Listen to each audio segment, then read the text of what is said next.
लोकगीत की इस पंक्ति को हर किसी ने सुना है और इसे सुनते ही हमारा मन भाव विभोर हो जाता है।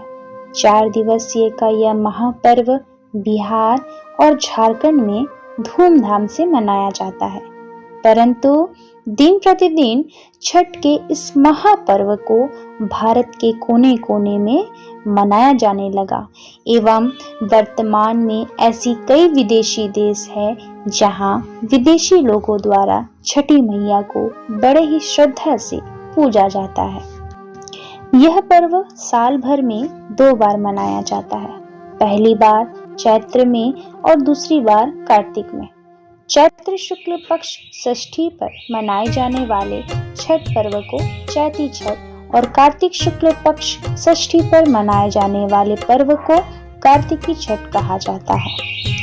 छठी मैया को पूजने हेतु उत्साहित होकर घाट पर तो हम सभी जाते हैं, उसी प्रकार हमें छठी मैया के इस महापर्व को मनाने के कारण के बारे में जानकारी भी होनी चाहिए। हमने कई किंवदंतियां सुनी हैं जो इस प्रकार हैं। सर्वप्रथम कथा। पुराण के अनुसार छठ पूजा की शुरुआत रामायण के दौरान हुई थी। रावण का वध कर जब प्रभु श्री राम और मां सीता वनवास से अयोध्या लौटे, तब मां सीता ने इस व्रत का पालन किया था।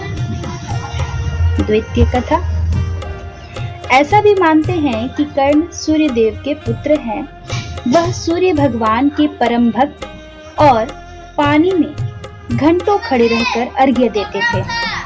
पांडवों के स्वस्थ और दीर्घायु के लिए द्रौपदी भी सूर्य देव की उपासना करती थी। कहते हैं कि उसकी इसी श्रद्धा के कारण पांडवों को अपना राज्यपाट फिर से मिला था। तृतीय कथा। एक राजा था जिनका नाम प्रियव्रत था, परंतु राजा होने के साथ साथ समस्त प्रकार का सुख सुविधा ऐश्वर्य से भरा था।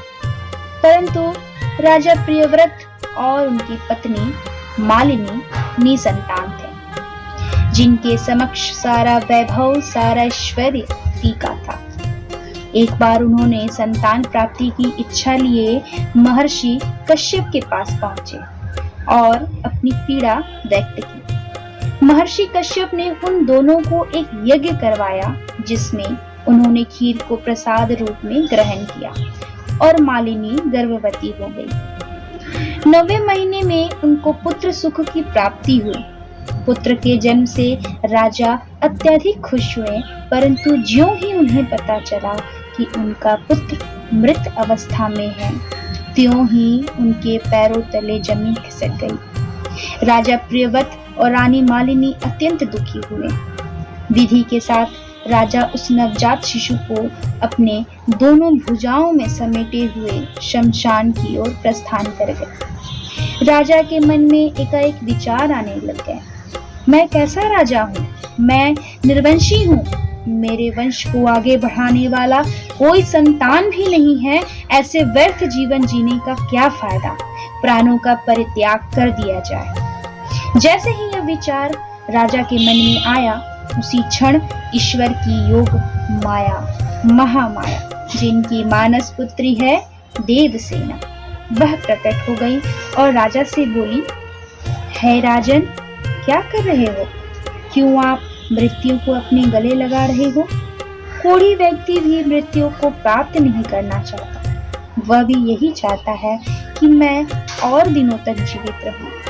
आपको इतना सुंदर शरीर प्राप्त होने के बाद भी मृत्यु को अपने गले लगा रहे हो? राजन, ऐसा मत करो।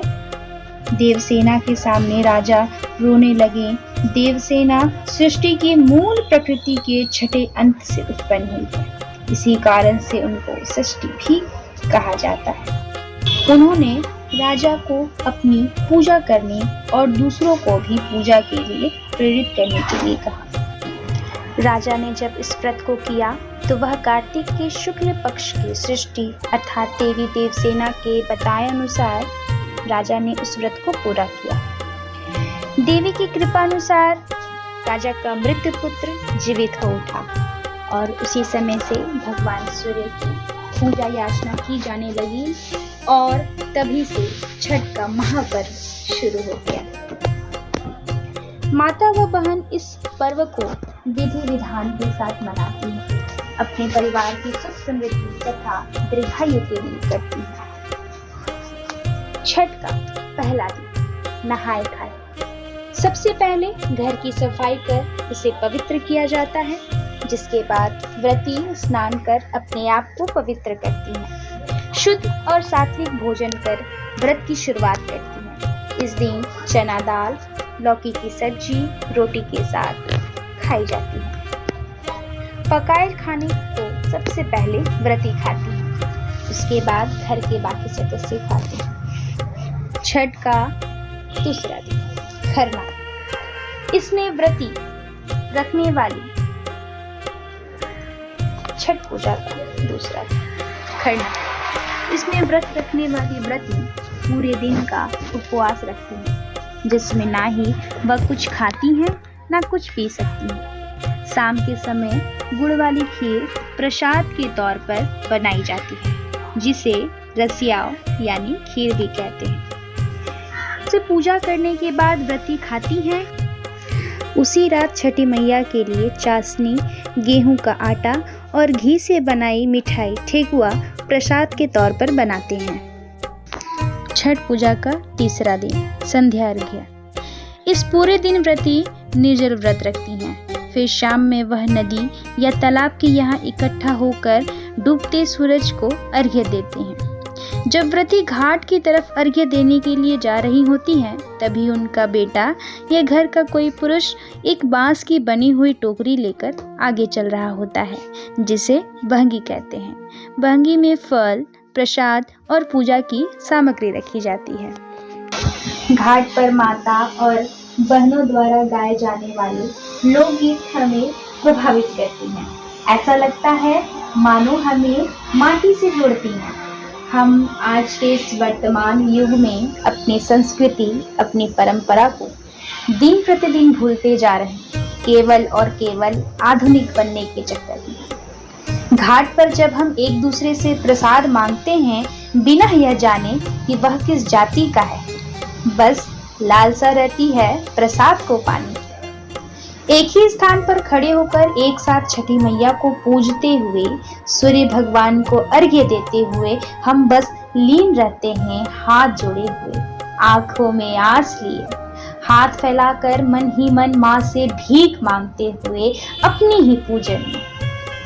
यह तो सोचने वाली बात है कि हम उस वक्त सारे मनुष्य एक हो जाते हैं, ना आस्था में अलग, ना लिबास में अलग, ना धर्म में अलग, ना जाति में अलग। साल भर में पूरे धूमधाम से मनाया जाने वाला पर्व जब आता है, मन उल्लास से भर जाता है। और जैसे